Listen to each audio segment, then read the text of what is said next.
go live button. Fantastic. Maybe one of you can check that it's actually working when I start talking. This is actually, I have it open. Okay, good. Other laptop. So when I'm looking down, that means I'm checking things, including. Great. So welcome everybody back to Friends of Tracking. We've been away for a while and an incredible amount of stuff has happened during the time from when we first started Friends of Tracking, which was pretty much about this time last year. And it was Javier Fernandez, who's a data scientist at Barcelona's idea that we should do this so that we could kind of give insight to lots of people who are interested in this, how data science, machine learning, artificial intelligence and mathematics is changing football and is being used within clubs to such a large degree. And we had quite a lot of discussions with those guys, with Suds and Pascal and Fran, who came on and did a lot of stuff. And then what ended up happening after that is Laurie and I started presenting and having quite a lot of guests along. And now and again, the others would drop in as well. And we talked to these guests. And that was great. And after that, we ended up starting a course at Uppsala University where we had 70 students who all studied and learned football analytics. And it was called Mathematical Modeling in Football. And I can say, if you're interested, this course is open again for registration. It's free to any student inside Europe to register for this course, so you can come along to that. That was a very successful course. And I think, the main thing for me is it actually this year, and I don't know if it's because of Corona or what it is, but it's just seen this massive growth in football analytics and applying mathematical ideas to football. I get lots and lots of contacts now, lots than ever before, from clubs asking how they can get started in this area and people employing data scientists and so on. So it's really grown to an incredible degree. And it's grown so much, and this is the bad side of this, is that Manchester City have taken Laurie. And I'm not sure if he'll be allowed to come on or if it will work with his current employers to come on. But Laurie's now working for Manchester City. And I think, of course, that's great for him.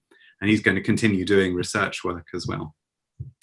OK, but the departure of Laurie means we have a new co-presenter for the shows that we're going to be doing for the next few months. And I just remembered I read a lot of stuff about you, Catherine, but I forgot to ask how you pronounce your second name. So, Catherine Pfaff? So I think properly, yeah, you want to kind of blend the P and the F. It's like Pfaff, but it's easier for people just to say Pfaff. Okay. So Catherine Pfaff is, she works as a professor at Queen's University in Ontario, Canada. And she actually has a background in pure mathematics. So unlike me, I pretend to be a mathematician now and again to try and get by being a mathematician. But Catherine is actually a proper mathematician who studies geometry and really interesting and tough questions in mathematics. But she has become more and more interested in recent years in soccer analytics and how she can apply these ideas, both from geometry and elsewhere, to football. And I met her first because she's been organizing for about a year now a seminar series with exactly this aim. And she's had a lot of guests on who are the same guests we've had. And so I was quite keen to get her involved so we could sort of, both because she has a kind of different background than many of the other people we have on, but also because she's been talking to lots of people in her own seminar series. So I'm going to let you say a few words of introduction about yourself, please, Catherine. Please go ahead. Hi, so I'm Catherine. So I'm a math professor here at Queen's. And my research actually has always been in geometric group theory. So we're kind of applying geometric methods to abstract nonsense. But with also kind of a twist that's a little closer to dynamical systems. So kind of how systems move. I tend to look at them as kind of in not how they move quite fluidly, as in like if you look at, at second 1 and second 2 and second 3, so kind of at discrete times. And then I like to play soccer, and so I just naturally started seeing certain of the kinds of structures that show up in my work in soccer, and have a group of students who've been working with me on kind of creating models off of these weird images in my head, and working on them and so on. And so hopefully over the next few months, we'll also have, or at least one, I think, interesting and exciting paper. So that's, yeah. Oh, great. So how do you still play soccer regularly? Well, we have a stay-at-home order, so. Okay. But if you were allowed outside, okay, sorry, that's. When we're allowed outside, I like to play I like to play pickup soccer a lot. So I haven't been playing in a league, but usually if we're allowed, I'm usually on the field, even if it's quite a bit negative degrees. So. Cool. Great, and we're going to hear more about your research as well during the series, so that's good. Okay, so before I introduce our two guests for today, I wanted to say a big thank you to, actually, I don't know his second name, but Tony from Germany. If you're listening, he helped me a lot with the technical things, and I learned how to use OBS during this thing because I couldn't get Zoom to stream. But now it is, I did manage to get Zoom to work in the end. But I just want to say thanks to Tony, because he spent a lot of time and sent me a video as well, showing me how to set up OBS. I might be doing things in OBS in the future. So thanks, Tony. And with no further ado, I'll stick the view on gallery so you can see all of our guests. I'm going to introduce the two guests we have today. We're going to have basically two 10-minute presentations. The first presentation is by John Muller, and he has a blog called Space. Is it 3 spaces? 3 spaces, you got it. 3 spaces letter.com, which is doing quite amazing stuff, actually, analyzing different. I saw a nice thing about playing out from the back and so on. And so definitely that's something to subscribe to and check out his newsletter. He's also written a very nice piece for 538, which caught my attention a lot. And I saw actually you've been pestering me and asking me some questions for that article, which I didn't quite manage to answer all of them. But he's going to, yeah, I'm talking too much. I think, John, maybe just say a little bit about your background before we get into the presentation. Then I'll introduce Harry. Sure. So I'm a soccer writer with a sort of analytics bent. I work with American Soccer Analysis sometimes, who does really good analytics work over there. And like you said, I write a newsletter called Space, does a lot of tactics and analytics stuff. And I've been writing for 538 recently. Part of my job as a soccer writer is to pester people who are very smart about this stuff. And so what I'm going to present today is based on conversations with people at clubs and at data providers about kind of what's been going on lately in the soccer data world. Yeah, so if we're ready, I'll share my screen and roll into it. Well, actually, I was just going to introduce Harry first. So I'll just say hello to Harry Moyle, because he contacted me a few weeks ago, just when I was trying to set this up. I'd just been texting John and saying, it'd be great if you could come and talk. And then Harry offered to come in and talk as well. And I think you have quite a different background, actually, than the other people from Friends of Tracking, like Xavier and Suds and so on, who come more from a sort of artificial intelligence background. You just told me that well, actually, I think it's good if you tell me the story of how you started working with Leon from about 5 years ago. Yeah, absolutely. So indeed, my background is in business. So business school in France, then worked for 7 years in the digital ecosystem. So startups, web agencies, marketplaces. Then resumed my education by doing an MBA in the US, and then changed track. I became a strategy consultant for a large consultancy and worked on very different topics, including some sports engagements.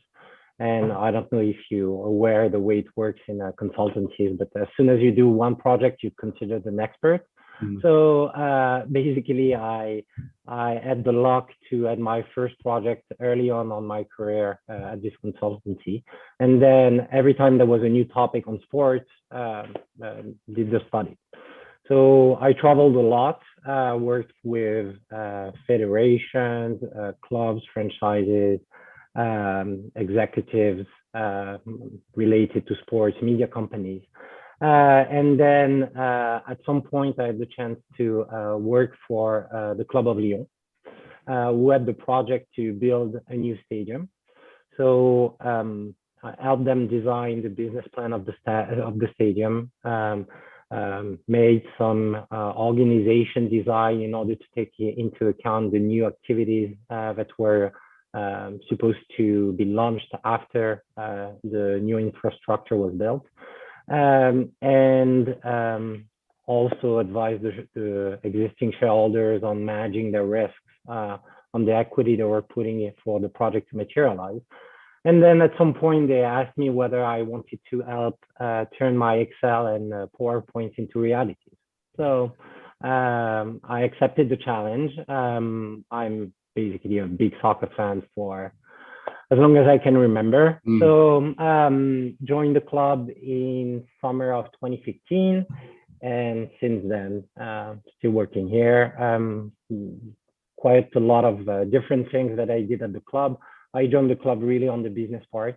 And then more or less naturally, as I began to create the data science department on football, then I begin to have more relationship with the sporting side of the business.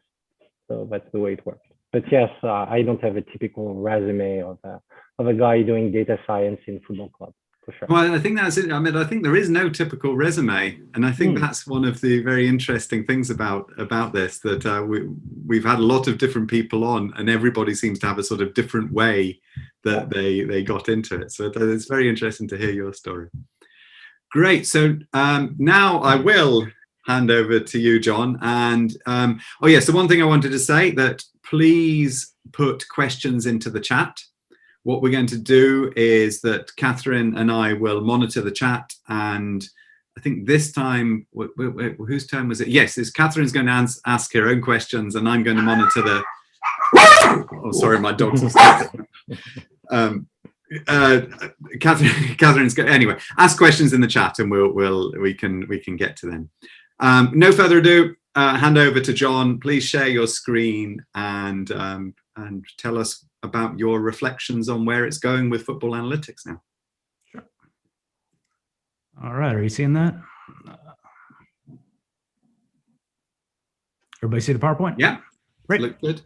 So, like I said, I'm a soccer writer. This is going to be based on conversations that I've had with people at clubs and data providers for my newsletter, Space on the left, and for this recent 538 article on the right, which was pegged to StatsBomb's recent data launch, which we'll talk about in a second. So the way that I opened the 538 article is just to talk about like what event data looks like. And if you've been following along with Friends of Tracking, a lot of this stuff is going to be review for you, but it's helpful for me to visualize it. So I said, okay, here's Toni Kroos's gorgeous assist versus Liverpool this week. And imagine that you're watching that and just the lights go out in the stadium, right? It's dark. All you've got is one spotlight on the player who's on the ball. And eventually he passes the ball over to Vinicius, and then Vinicius just kind of magically teleports out of nowhere, and the ball is there now. That's what event data looks like, right? It's just a spotlight following the ball, and you can see one player at a time, maybe two if there's a tackle. But it's fairly limited in the information that it gives you about the game. So, we've got our event data version of that pass on the left here. On the right, we've got a tracking-ish version by Last Row View, Ricardo, who shows us, look, if you've got tracking data, now you can see where everybody's at. You can see where Liverpool's line is set, what their block looked like. You can see there was no pressure on Kroos, and it gives you a lot more useful information, right? So the gold standard, the ideal version of data is to have really high quality event data joined to multi-camera tracking data. So not just who's on the ball and what they're doing, but also where everybody else is, how they're moving. And if you've got both of those things together, you've got what Devin Ployler, who's the head of analytics at Toronto FC, calls a true full picture of the game, right? That's everything that you could possibly want. What can you do with it? Well, you can do all the cool stuff in forensic tracking, right? You can do pitch control, expected possession value, whatever you want. You know, you've got all the stuff that's happening on the field in your data. But there are challenges to that. For one, affordability, right? Multi-camera tracking data is expensive. A lot of clubs, if they're in top leagues, get it from league partners like Second Spectrum does Premier League and MLS tracking data. But then you've got the availability problem, which is you can't necessarily get multi-camera tracking data for every league around the world, which if you're recruiting matters, right? And then finally, you've got an ability problem. Not everybody has a Devin, not everybody has a Laurie Shaw. And so a lot of clubs just can't use high quality tracking data in all the ways that the experts here on Forensic Tracking can. So what we're seeing as a result of these challenges recently is a race to the middle. You've got your traditional event data from Opta and StatsBomb and even Wisecout if you want. You've got your high quality multi-camera tracking data. But now there's a rise of kind of these two middle ground products, contextual event data and broadcast tracking data. And we'll talk about what those are and why they're getting popular. So contextual event data is what StatsBomb announced recently with their new StatsBomb 360 product. And what it does is it takes your traditional event data on the left, which just shows you the pass went from here to here. And here's the player who passed it, here's the player who received it. And they use computer vision to capture, at least within the broadcast frame, the locations of every other player at the time of that event. So now you can see, did the pass break a line? Were there maybe other passing options who were open at the time? So you can start to evaluate maybe some decision making. You can see, what the defensive block looks like. All the things that you're able to see on your screen when you're watching a soccer game are now available to you in the data. Now, StatsBomb doesn't yet have all the IDs, I think, of the players off the ball. They don't have movement vectors. So, there are different kind of levels of contextual event data. But StatsBomb's advantage is that they already have this, in their same feed with all their very high quality event data. And so that's kind of one way to do this. Now, the other way to get to contextual, or sometimes called augmented event data, is through broadcast tracking data, which Skill Corner has been on Forensic Tracking and has showed off their technology. This is SportLogic, another broadcast tracking data provider, just kind of showing us, yes, you can see where everybody is. It's fairly accurate. SportLogic and Skill Corner have been working on this for a while. They've got good data, but as you can see on the right, again, you're limited by what's on the screen.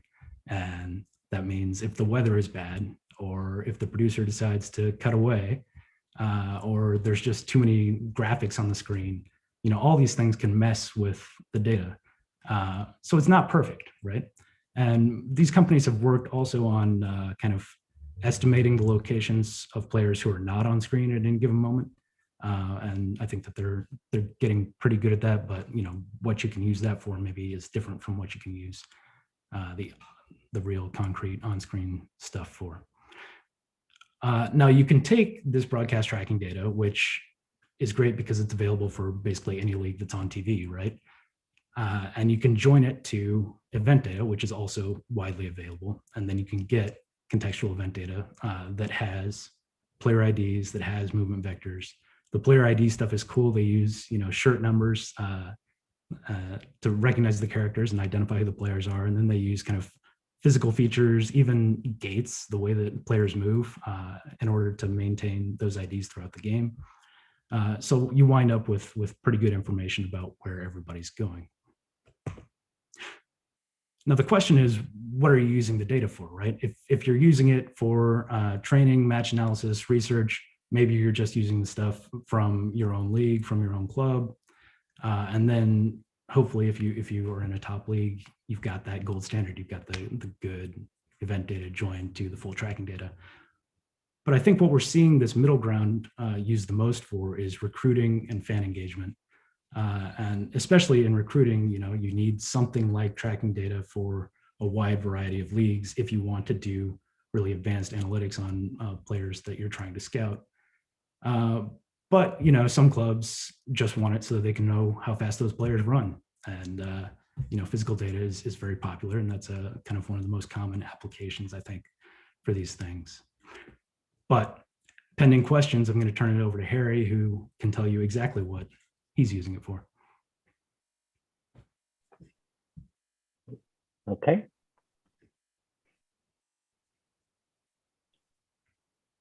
Do we have questions here? I'm muted. Yeah. My plan now was that before Harry goes, thank you very much, John. Really good. We have lots of questions coming in the chat. Do you have a question first, Catherine, while I just check all of the ones I have here? Oh, I mean, you can start with the chat one. So far, I okay, don't I'll start with some. I want to just actually start with some really basic ones here. Where do the data analysts at the club get the data from? And is it paid or is it free? And then the next question comes up, which automatically follows about that. And this always comes up in every time we do this, but I think it's still okay to answer this. Like, where can I get the data? Yeah. So like I said, affordability and availability are two of the big challenges here, right? And so clubs do buy the data from, they buy their event data from Opta or StatsBomb or Wisecout or others. They buy their tracking data either, through a league partner like Second Spectrum, or they buy broadcast tracking data from companies like Skill Corner or SportLogic or Metrica, all of whom have been kind of involved in this project.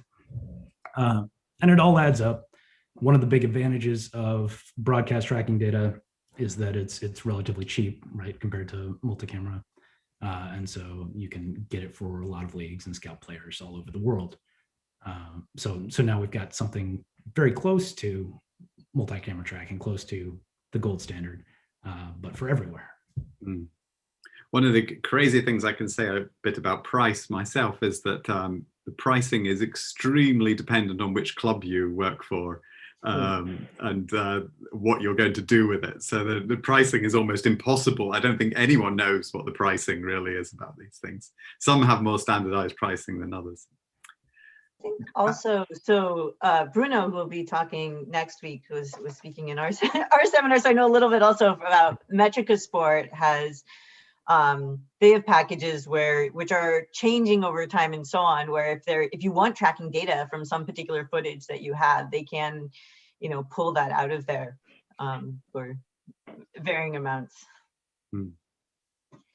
That's right. Yeah. On the where can I get this data question, I think a great place to start is with the various releases of data that have come through Friends of Tracking. Metrica's put out some tracking data. I think Skill Corner released like 9 games.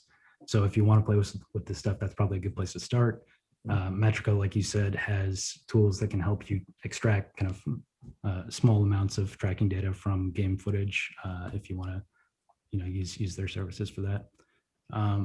Yeah. Hassan is wondering here, do you think there's a gap between the research that's being done and the practitioners?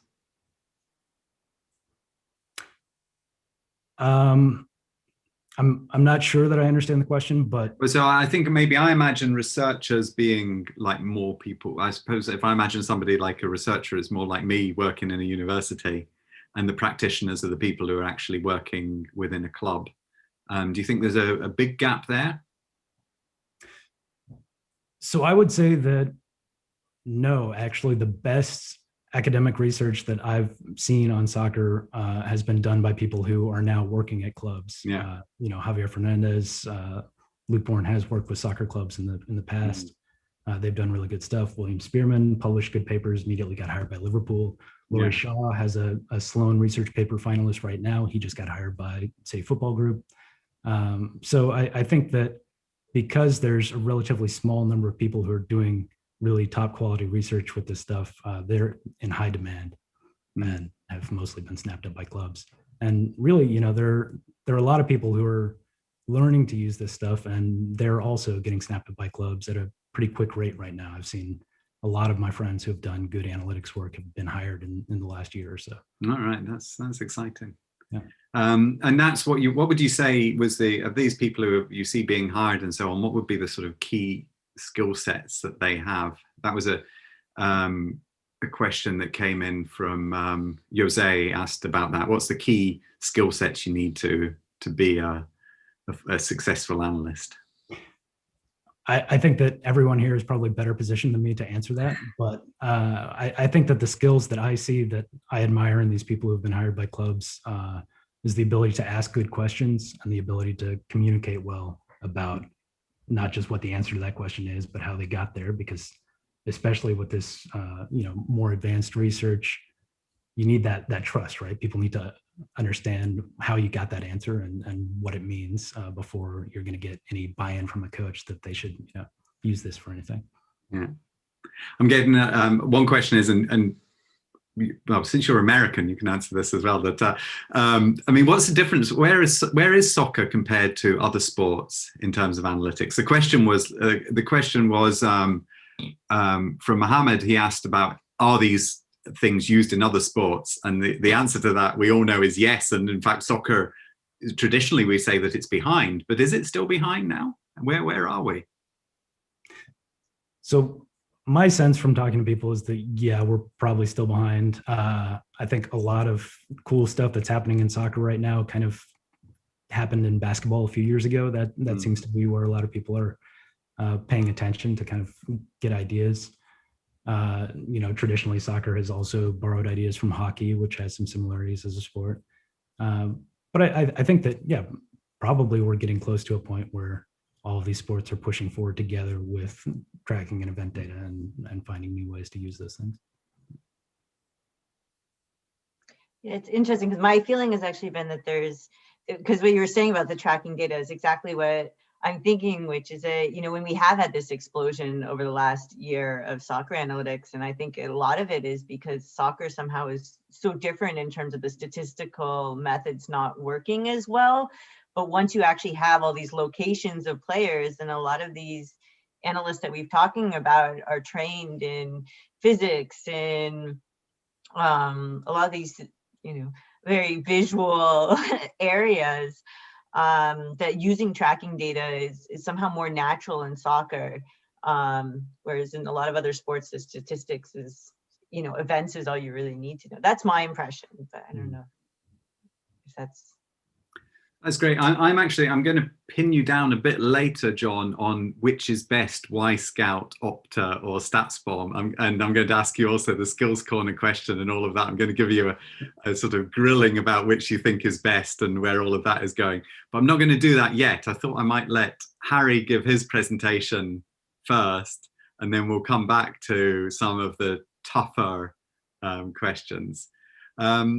But do you have any more questions, Catherine, before we go over to Harry, or will we let him talk?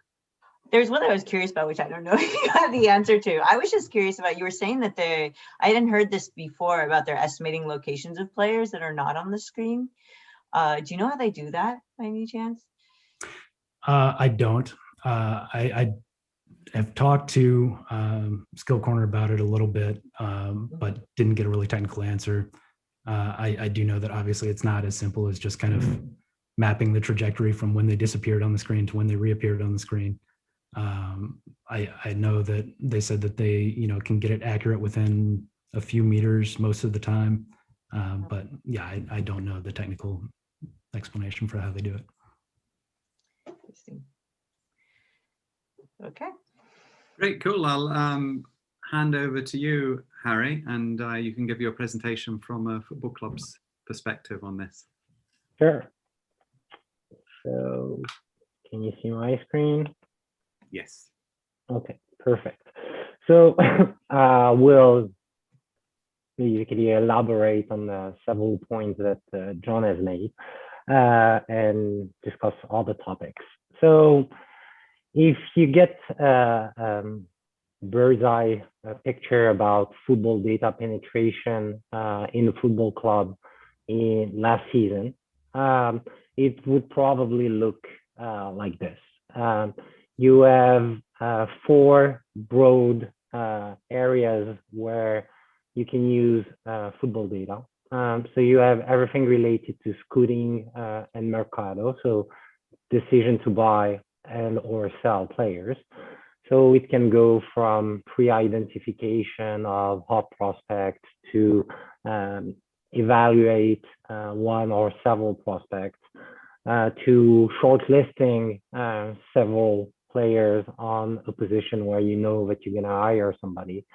It can also be tracking of loanees and financial incentives tracking. There are more and more incentives in transfers, and you need to track them. So the use of football data can also be very useful in order to make this tracking, and a lot of other areas. The second set of activities are related to, or were related to own team and player performance. So really everything related to strengths and weaknesses, optimization levers, forecasting. So for instance, for your team, where are you gonna end up the season? What's the likelihood that you're gonna be in the top three and playing Champions League? Everything related to that. All the topics related to injuries as well are part of what can be done on evaluation of performance using data. Then you have the third bucket, which is pre-game analysis. So assessing the team style, the team patterns, the key players, the weaknesses to exploit, and anything that can be useful before the kickoff of the game against the opponent you're going to play. And the last bucket is post-game analysis, related to assessment of the performance, but more getting a fact-based view about the result and what happened during the game and what you can get out of it.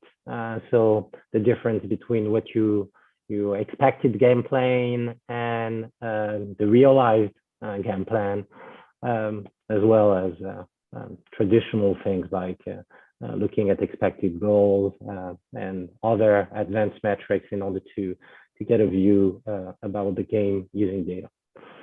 So when you looked at the sources that were used, you had the basic event data. Then you had what John called the gold standard, the optical tracking data, usually provided by the company working with the league. So it can be Second Spectrum as in the APL. It can be Stats Perform, that is actually the provider in French League One, as well as any other set of data APIs that you can leverage in order to make your analysis. And then you have all the internal data. So you have obviously GPS data and the ever increasing set of data that are generated by the clubs. So clearly, since I joined the club 6 years ago, I can see how much data we are producing internally. So it's by mixing all the sources that you manage to perform some analysis on the different activities that I've just mentioned before. And then you have the clients, the internal clients. So to which person is it addressed? And they're also very different kind of internal clients. It can go up to the president to have an assessment about where we are and where do we go and what should we change, to just providing him with potential data in order to spice up his motivational speech to the players. It can be the head of football or the sporting director also to have a high-level vision about the performance of the team or discussing about the next mercato. The head of recruiting on everything related to scouting. Head and assistant coaches, video analysts, but also all the internal departments internally. So as John mentioned, it could be for fan engagement. So you're working with the digital department for the launch of the mobile application and what you provide to your fans for live following of the game. It can be finance, for instance, for the example I gave on financial incentive tracking. It can be the club media in order to write some database articles in order to engage with the fans, and so on and so forth. So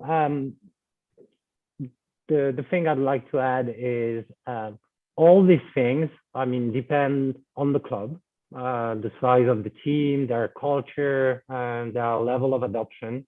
And each and every of these activity can be either completely part of the internal process on a recurring basis, or it can be, for some of them, something that is more ad hoc, as requested by one of or several of the clients that I mentioned. So things are evolving.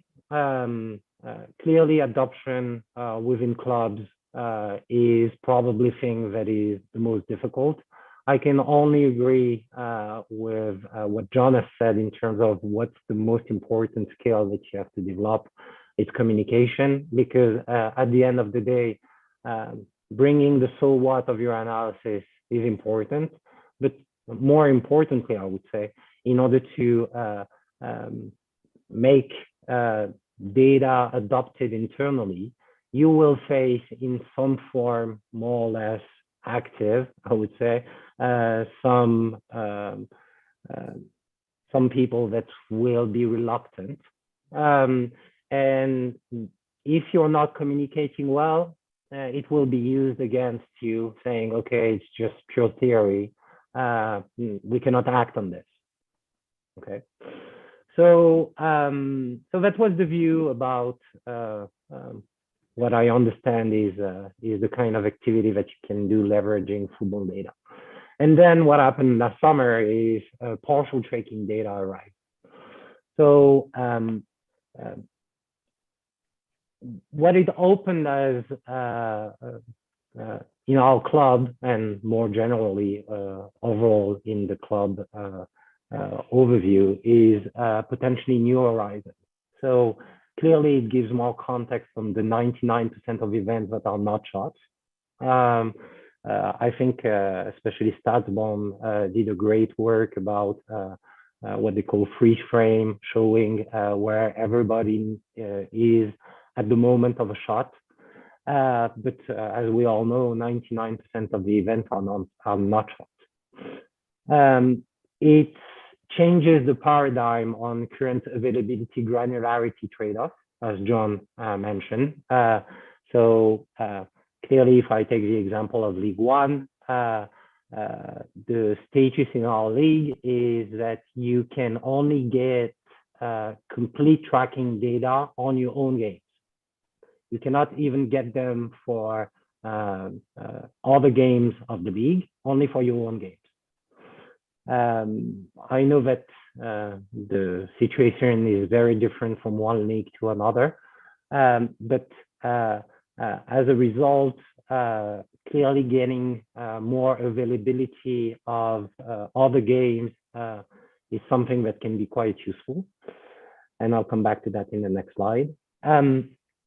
Then, obviously, it enables the rollout of advanced modeling techniques that you developed on full tracking data to a wider range of teams and players.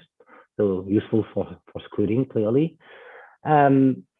What I think is one of the things that why it has been so useful for us during our tests is that it helped us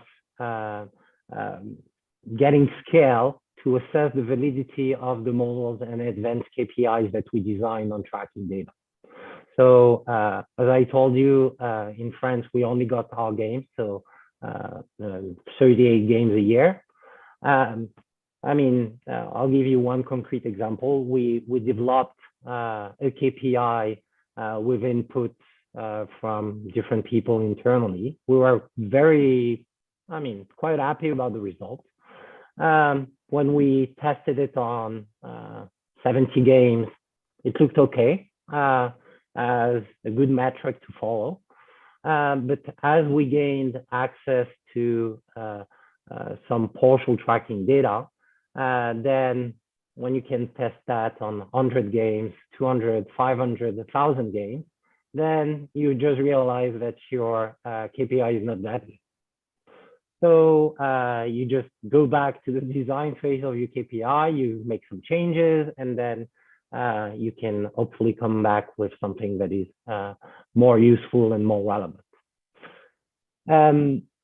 Also, another topic that can be useful because of the cost part of full tracking data is to potentially help you design smart enrichment of events data.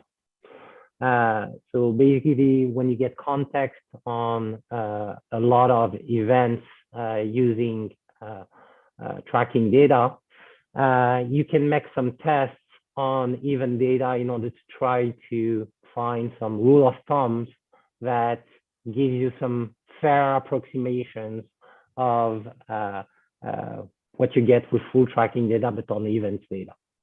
So we had a couple of instances where we had a quite successful development of that. So potential applications of the partial tracking data, clearly scouting. So both physical and technical KPIs, more granular assessment of the player style and fit to the team, and pre-game analysis obviously is the part that's completely changed with partial tracking data. You get more information and more understanding about your opponent analysis.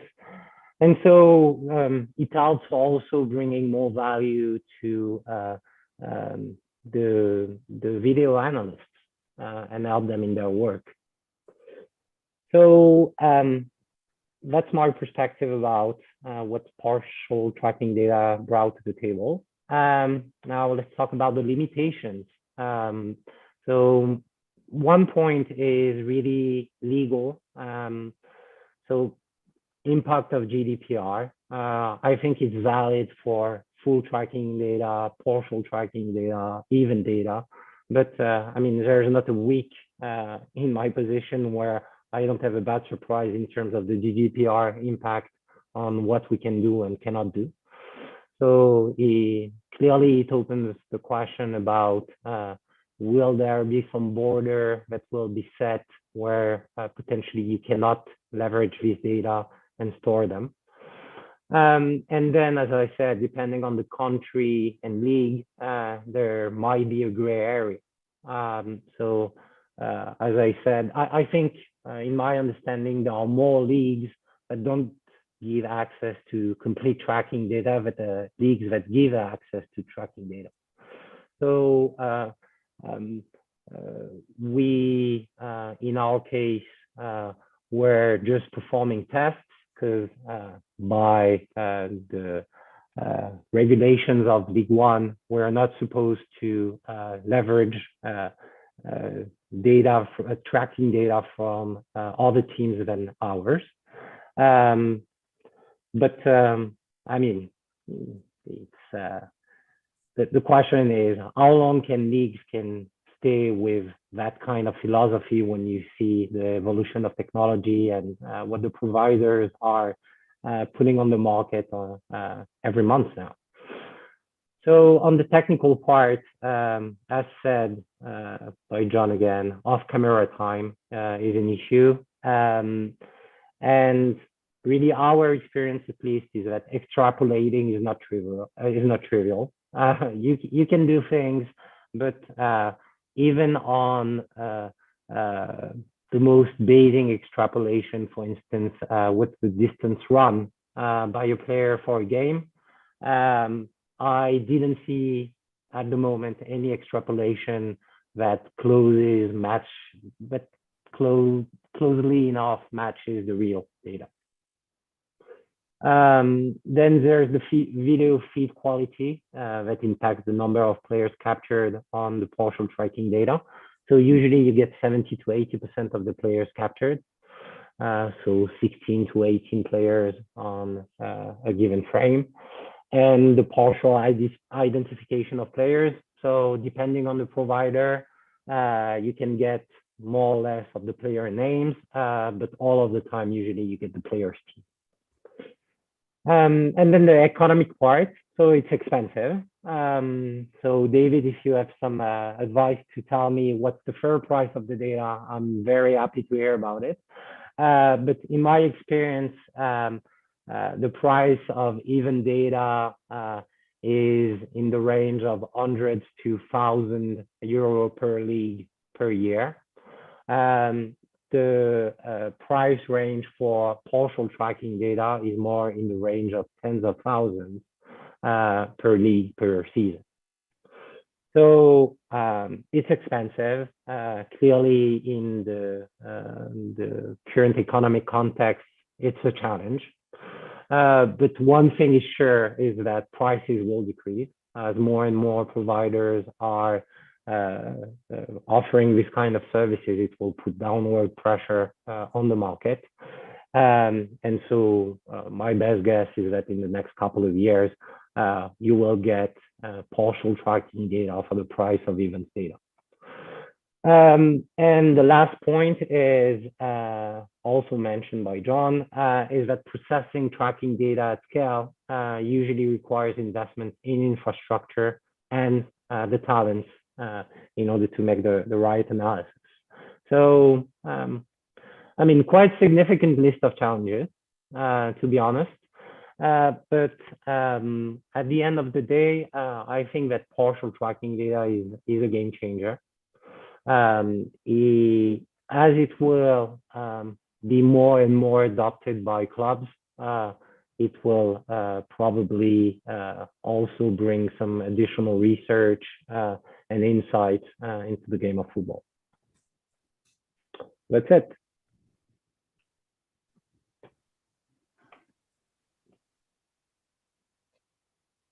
So should I start with some of the chat questions, or? Sure. Okay. With the caveat that I've been watching the chat and not listening, so I might ask you questions that you've answered, and I apologize for that. I'm still new at this. So one of the questions was about how much the analysis actually goes into kind of training. And so instead of just like, kind of analyzing the footage or recruiting or whatever, how much does it impact what occurs in training? My honest answer to that is it depends on the head coach. And so it depends on what you think are useful insights and whether or not he sees a way in order to apply it to his training session. So it really depends on the topics, really. I could remember some topics that were identified that gave rise to changes into some of training or even specific training sessions, and other times they've just been ignored. So, yeah. Can I ask, I mean, you mentioned this example of having a KPI for, I mean, could you give either that example or a very, like, actually say what the KPI is that you might be using to do that? I know that, of course, these things are secret within clubs, but if you can give an example of exactly what a KPI might be for a player that you use tracking data and event data for. Okay. So the example I was referring to was about assessment of passes quality. So both was the ideal decision was made, as well as did the execution was good enough compared to what it could have been. So the basic idea of this KPI at the time was to give a score to each pass. It was taking into account factors such as what's the closest distance of the opponent from the passer at the time of the pass, the distance of the closest defender at the reception of the pass, the number of players that have been eliminated by the pass, and the location on the pitch. Okay, so by computing all this, we gave a score to each pass, and then we realized that not only the weights that we gave to each of these factors were not optimal, and that there were other factors that needed to be taken into account. That's really interesting. Yeah, because I mean, I work a lot on pass models, and then this is I mean, just going from the event data to the tracking data, a lot of those things are going to come out as not working, which the way we thought they worked. Yeah, exactly. And then again, when you get scale by having the ability to test your model on hundreds of games, then it helps see clearly what works and what's not. Yeah, I'm waiting for you. I'm letting you drive now, Catherine. So okay. Awesome. Or the chat stream. And John, you're allowed to ask questions too. You know, you are. Much. So there was another question that I was wondering, and then this has been coming up certainly more generally, but also for your team, because you mentioned that, and then we started a data analytics group. So if you're starting from scratch a data analytics group, what did you do in your case? How did you find the first data analyst that you hired? I mean, job posting, and then referral, and people that I followed, and were talking about topics that were interesting to me. So that's how it began. And then the development of the department was with more interns, more relationship with the video analysts, and with the staff of the team. So another question has been, thanks. So another question has been the sharing of footage between, like the sharing of footage and data between teams. So do you do this, and through kind of what, like how much and through what means and so on? The sharing of footages with teams. And data, yeah. Oh, and data. So for footages, let me think about it. I think the video analysts are sharing some footages with their counterparts, but honestly, I'm not sure about it. In terms of data, honestly, no, we don't. No, there is no sharing that is done at the moment. I mean, it's not that we're not willing to. It's more that I guess in our case, I would say there are two factors. The first one is that adoption in French League One, from what I know, is quite limited. We are only a handful of clubs trying to move seriously into this area. And the second is because there's a culture of secrecy around all this. So you don't go naturally discuss with other teams about what they do and what you can do together. Yeah. I will say maybe this doesn't happen anymore, but I was speaking with Paul Nielsen, who's at Skill Corner now and was at Prozone back in the day, and he said that you know, once upon a time when tracking data was limited and it was siloed by league, when a club was interested in a player, they would have the tracking data provider call the other club and ask, hey, is it okay if we share these metrics? Like they would have to liaise between the clubs in order to share that data. Now, hopefully it's a little bit easier. Oh, interesting. So somebody was asking how international local is the analytics team? Like how's the scope for foreigners? This is for both Hammarby and Lyon. So I mean, at the moment, it's really local. I mean, I would be very open-minded to hire some people with international background. The problem is that on top of having a preference for local people, we're in France, so you need to speak French. That's, I mean, from where we are today, it would be impossible to have somebody not speaking French in the club in this position. Interesting. So another question was actually, so how much are analysts basically paying for themselves in terms of, do any of you know this in terms of the teams that have handled analytics departments, and like then the amount that they've saved in terms of recruiting and whatever else, how much, like not even contributing necessarily to how much better the teams play, just in terms of money saving? Do I guess, do any of you know these things, which is true? I don't think that's feasible to assess what's the exact impact that you might have. I mean, even if the use and adoption of data in all of the areas that I've mentioned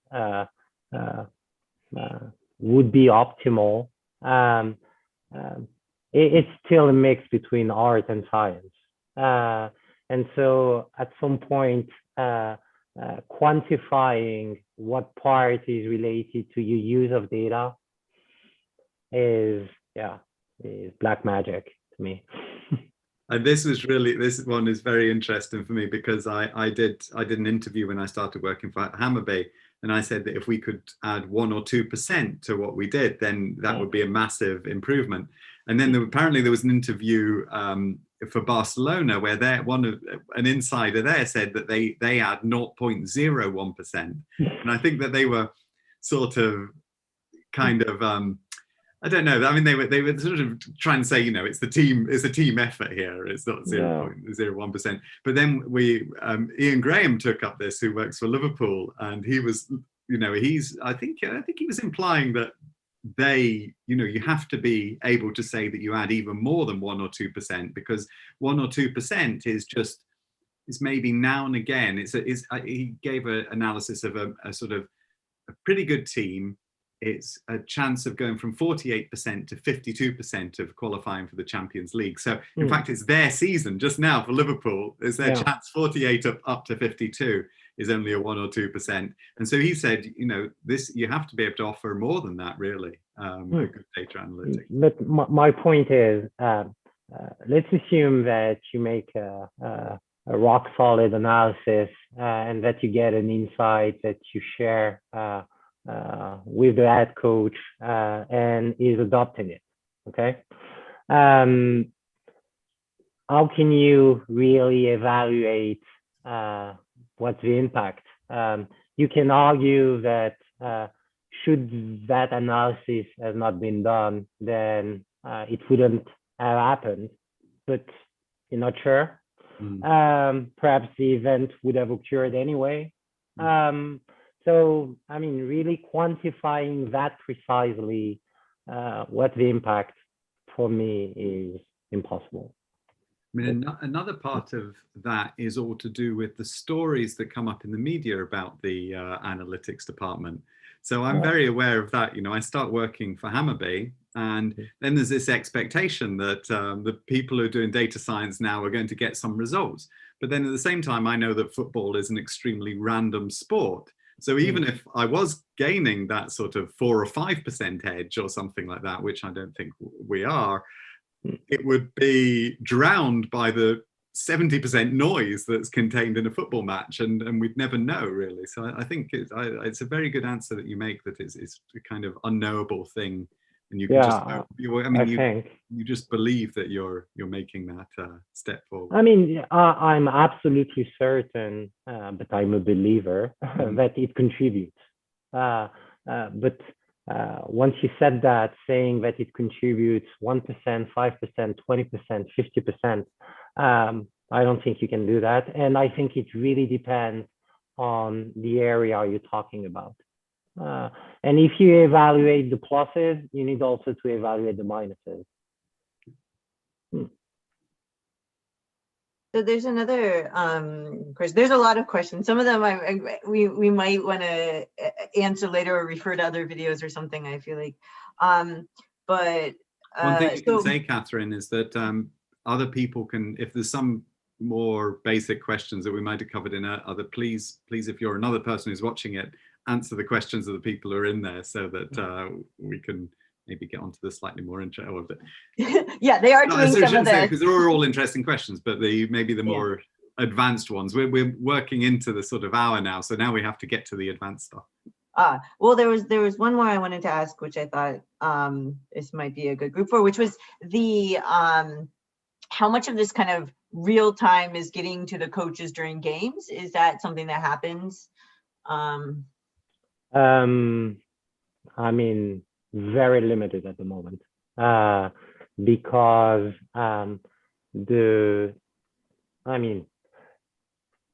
we are working with a provider that doesn't provide yet live data. So we cannot leverage this information to provide them to the head coach. But I think that this is something that will happen in the next 6 months. So it's now, but not yet. It is at least theoretically possible. When I spoke with Devin Ployler at Toronto FC, he told me, he gets fire hosed to him during the game, tracking data, joined to event data. Now, how much of that Chris Armas is using to adjust his tactics in the middle of the game, I don't know. Probably not too much, but this stuff is available live during the game to analysts. In some clubs. I think this is another thing that often people overestimate what you can possibly do at halftime. But really, and it's not so much about that. I mean, we do something at Hammarby that we print out the formation we take tracking data in and we print out the formation of the opposition. But I think the coach can also work out the formation of the opposition himself. So, I mean, I would say 80% of our analysis can be done in real time. Should we get the feed with a level of quality that is good enough? I think we can provide some insights at all times. Yeah.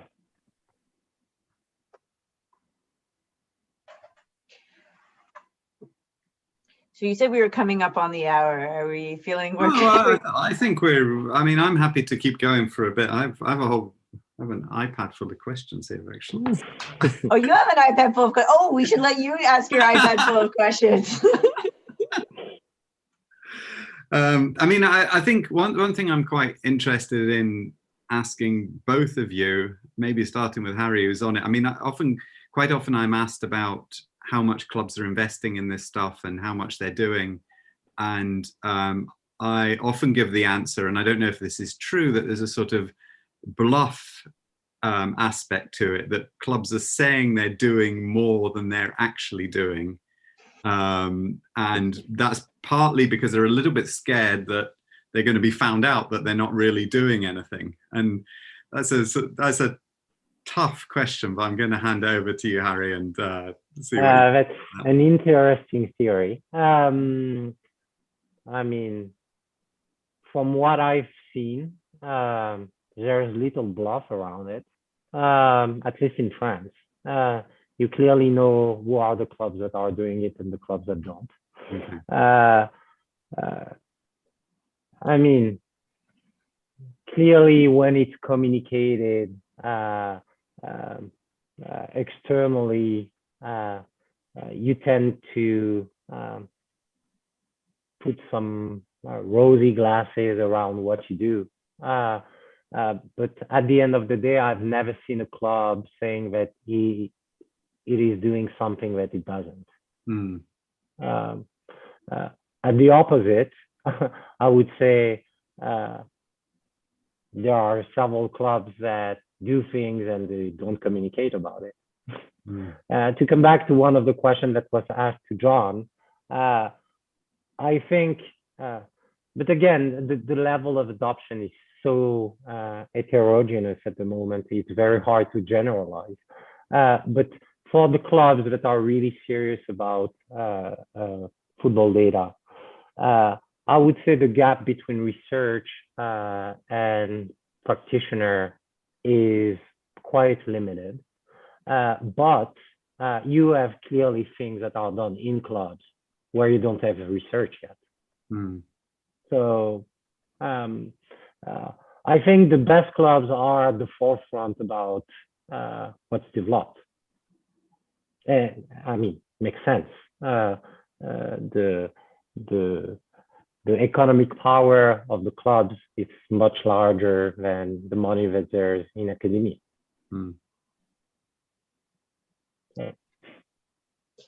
So I might throw in a question that somebody's been asking, and I'm actually is there any 3D tracking data that anybody 3D? I mean, I don't know. Honestly, I've never seen 3D. There was another, and this is it's a slightly technical question, but I think this might actually be interesting for students. So it seems to be a lot of people in here wanting to kind of learn some of the technical aspects of soccer analytics. And so this might be a question that they might be interested in, and you can also not answer it, of course, or something. But I was just wondering, so John, I was reading a number of I was wondering this, and it seems, yeah, so in your space articles, so you like k-means clustering, it appears. Mm-hmm. And I was kind of wondering, is there a specific reason that you chose that, as in terms of how you felt like it fit soccer situations better? So that would be kind of the first half, and the other one would be kind of maybe also helpful to students would be, how you chose which parameters to focus in on. Yeah, so the answer to that is I have no idea what I'm doing. I don't have a technical background, but I have friends who do. Elliot McKinley, Chu Kai Ho, Mike Imburgio, all at American Soccer Analysis have used k-means clustering for things that I thought were interesting. And so I got them to kind of show me the ropes, and then I asked my basic soccer questions using these techniques to the best of my ability. I've found k-means clustering really interesting just because it does something intuitive for me, which is breaks passes into types, right? I can see like, okay, all the passes that look like this go together now, right? I can do stuff with that. But yeah, I think that you guys clearly have more ideas about different techniques and how they can be used. Yeah, I'm always worried about that sort of thing. I mean, if you're doing it, then you're doing it, and you're a data scientist in my world. Like there's always this kind of like envy that maybe these theoreticians working at the universities know all these extremely advanced clustering algorithms that no one else is allowed to use, and there's maybe a slight truth in it, but actually you're pretty much there as a data scientist if you're doing that type of stuff and writing the sort of articles you are writing. There's not that much that we can know and do which goes beyond that. So I just wanted to throw that in there. Well, in my situation, I actually only know topological data analysis, but my students, as they are miraculous at doing, have now gone and taught themselves a number of different clustering techniques. And one of the things definitely comes up in terms of, different techniques work better with different kinds of data. And we kind of look sometimes at the clusters and think, and you talk about this a little bit sometimes in one of your papers, you look at it and you're like, nope, this isn't the right way to divide up circumstances. This doesn't look right. And so you're like, did I need to alter the parameters, or should I try a different method? And so I'm assuming that my students aren't the only ones who kind of, uh, are trying to figure these things out as to how does somebody who does these things have any idea. So yeah, I'm always just looking for something that makes sense to me in soccer terms. yeah. I mean, do you work, John, do you work in Python, or what sort of tools do you use to do this? Okay, so you're a proper data scientist. I don't think you should be modest about it.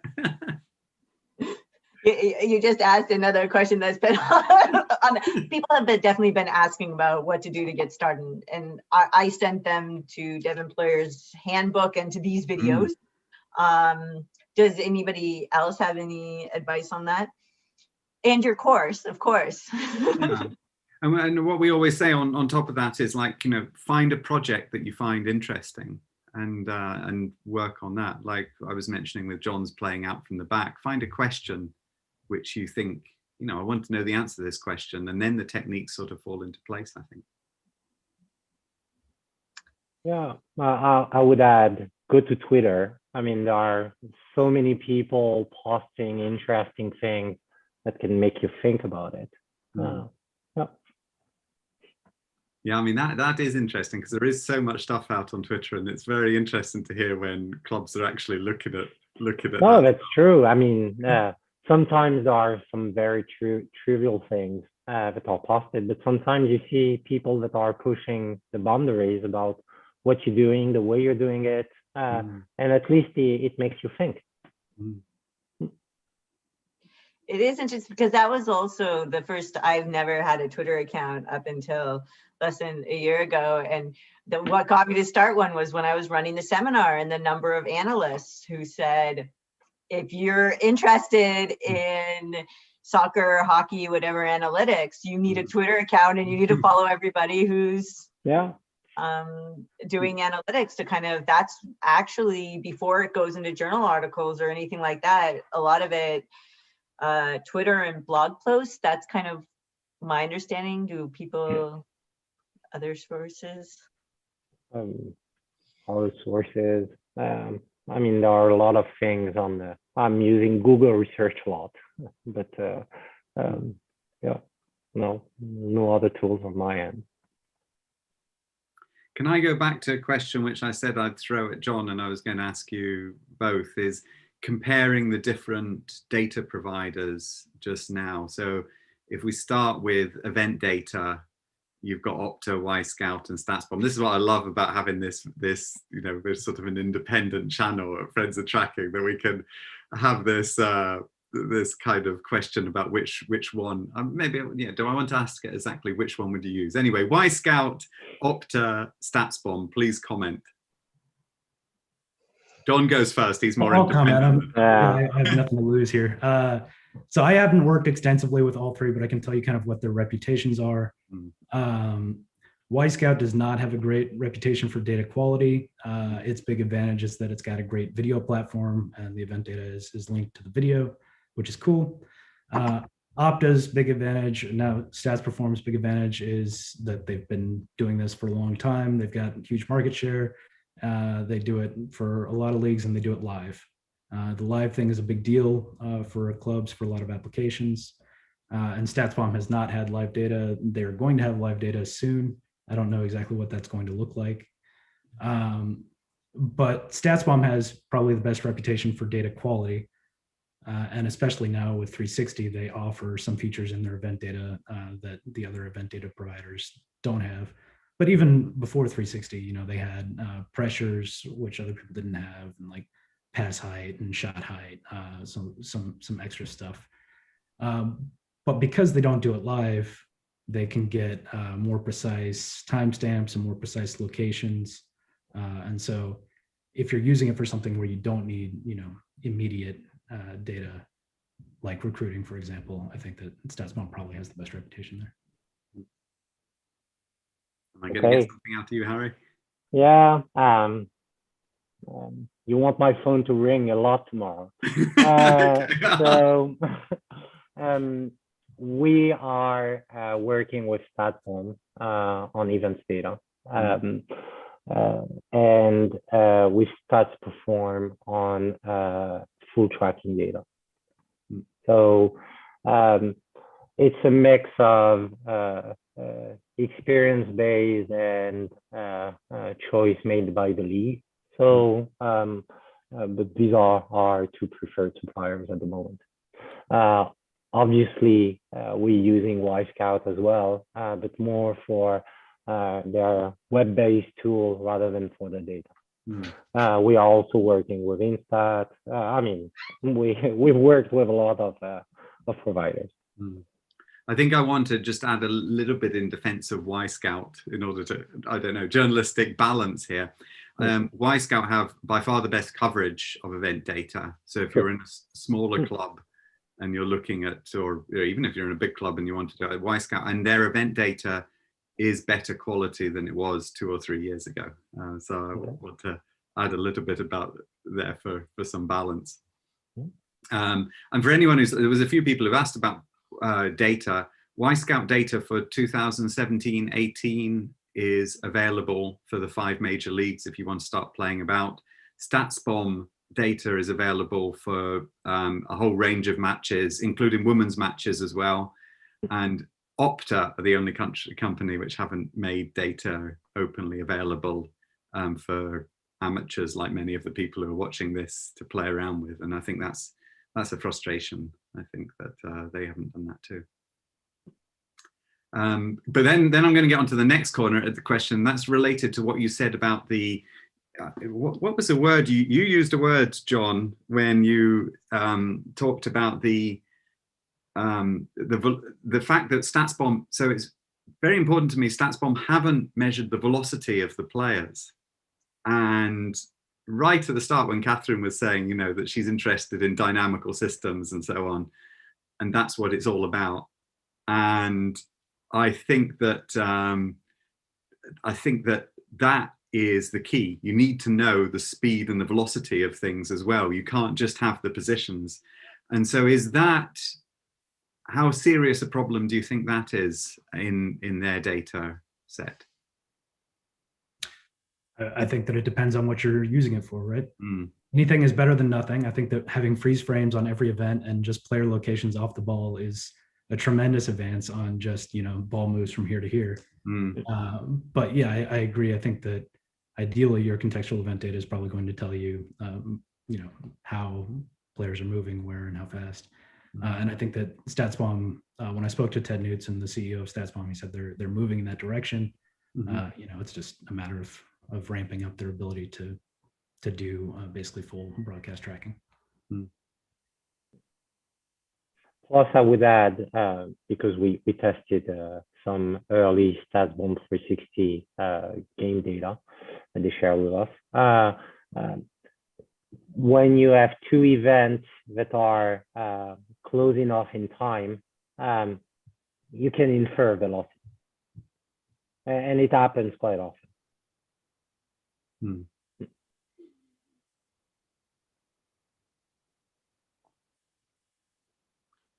Good. That's very. I mean, I think that's a key thing. I think for this velocity movement vectors, and it's difficult. I think from outside until you start working with these things to know the importance of the different types of things you have to measure. It seems first of all that you can, if you've got the positions, you know everything. Then you want to know the velocities. I also want to challenge the thing that you said, that Devin had said, that if you've got tracking data and event data, you know everything, because you still really don't know player orientation. I was just thinking that, exactly. Yeah. And when you talk to head coaches and really staff of football teams, they're always talking to you about body orientation, head orientation. So clearly that's something that's missing. I think there's a provider for this. We haven't tested it yet, but I think there's at least one provider that is offering this kind of data. I agree with you. There's always some other level of detail of data that you wish you had. A lot of the tracking providers have at least experimented with, you know, body pose, orientation, gaze data. you can, especially if you've got multi-camera, you can extract this stuff, but to what degree they productize it, and is it affordable for everybody? I have no idea. In a few weeks, actually, we're going to have Vosid Border, who works for Ajax, on. She's just, it's not completely confirmed. She has to work out if the club is going to let her come on, but she's been doing a lot of stuff on this sort of gaze thing and decision making and so on based on that. So I think, yeah, there's definitely room to use those types of other data as well. Yeah, I think probably the big obstacle there is just demand, right? Some of these providers could probably provide gaze data if you really wanted it, but we're just trying to get to a point where, I said earlier that there's not much of a gap between the best research that I've seen and what clubs are doing, but that's only true for a very small handful of clubs, right? A much, much larger body of clubs, probably is not doing things with full tracking data yet, let alone body orientation and gaze data. Yeah, and that brings me a little bit back to my thing. I mean, the problem is with the big clubs, if they have these people who are doing these things and they hire the best theoretical physicists, they get anyone who's been to Harvard or basically get in there. And now I'm sounding very sour about Laurie, but I mean, the problem is that they're very big organizations. So these organizations are large, and the sorts of impact that you were talking about, Harry, where this data is going through everything that you do at Lyon, possibly isn't possible in these larger organizations. I'm not sure if you think that might be the case, or what do you think? Can you say that again?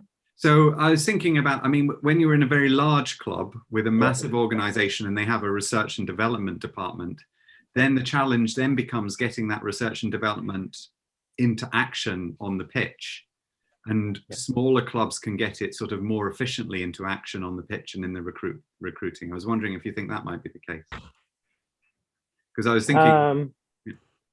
I think, as I said before, that the path to adoption is clearly something that is trickier than what people think. And the path to adoption may be shorter on smaller clubs than on big clubs. That's, I could buy that theory. Because I was thinking the opposite is true, John, in American clubs where we've had Ravi on, who works for Seattle Sounders, and he just basically sits in an office right there. It's just one of the people, and there they can actually, maybe you have some more insight into that, how they engage on a daily basis with the team. Yeah, I don't know. It really depends on a team by team basis. Ravi did just get promoted to vice president of the Seattle Sounders. That's great. I'm sure everybody is listening to him now. Which surely they weren't before. No, he's been there for a long time. Devin and some other analysts in MLS have been at their clubs for a long time, have been doing really high quality work, and have a lot of buy-in. At some other clubs, it's different. Actually, I have a question that's kind of related to something somebody asked about, and I feel like I should know this as a woman and somebody who has a lot of women students and nieces and all these things. How do I not think to ask this question in terms of, do you know if analytics is used as much in the professional women's teams as in the men teams, and if there's like kind of a difference in how it's used? Does anybody know that? I mean, I might not be the best example because women's soccer for us has always been a paramount. We've invested a lot on that. Do you hear me? Yeah, better actually. Okay. Sorry, just not enough battery. Okay. So yes, to answer shortly to your question, both men and women are leveraging the data the same way.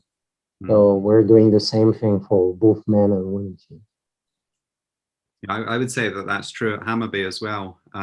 Fran Peralta, who does the daily work, which I'm involved with, he works, he works two jobs basically, but one job is with the men's team and then one job's with the women's team. One thing I'll say about the difference is that the women are slightly more open, I think, than the men are to these types of things. And it's a kind of bit of a closer contact there than in the men's team. So, and you know, that can depend on various differences. But I've also heard from other people who've worked with both men's and women's teams that it can be that way. There's a sort of openness. There's this brilliant video online about the women's team use of analytics in penalty taking, which you can find somewhere. And that really that's one of my favorite examples of how analytics was used just to totally revamp their penalty taking. I mean, one thing is for sure, though, is that availability of partial tracking and full tracking data on women is more limited. Mm. So that's the most important difference in our case. Yeah. That's an interesting, because some of this stuff is taken from broadcasts. Some of the data is just pulled out of that because women's games are less broadcasted than men's, there may be less data for that reason. I mean, the full tracking data are less available because, so at least in France, the women's first division depends on the French Federation. Whereas for men, it depends on the league, the French professional league. The French Federation has not signed an agreement with a data provider as the league has done for the men. So even for your game, you don't get as a standard full tracking data for your games. So if you want them, you need to go sign a contract with a provider that he brings his own camera on each of your game at home and away, and then you need to ask for permission for them to install their material at away games. So, I mean, really a pain. Yeah. Okay, fantastic. Well, that's been really interesting. Now, I do think an hour and a half is time to wrap it up. I think John did we want to find out what he just a quick plug on the women's game thing. Well, first of all, StatsBomb has gone out of its way to make event data available to women's leagues, which is great. American Soccer Analysis also has a lot of good stats for the National Women's Soccer League, including goals added, our possession value metric. So come check that out. Yeah, cool. Yeah. Really nice note to end on. So I think I wanted to say something about, well, basically go and you're meant to always say this, like when you're a sort of YouTuber or whatever, you know, you've got to subscribe. And my son is going to say I'm really embarrassing when I say these sorts of things, but you have to subscribe to us, and we're going to be back pretty much every week for a bit now with various guests talking about all different aspects of analytics over the next time. Catherine and I are always going to be here.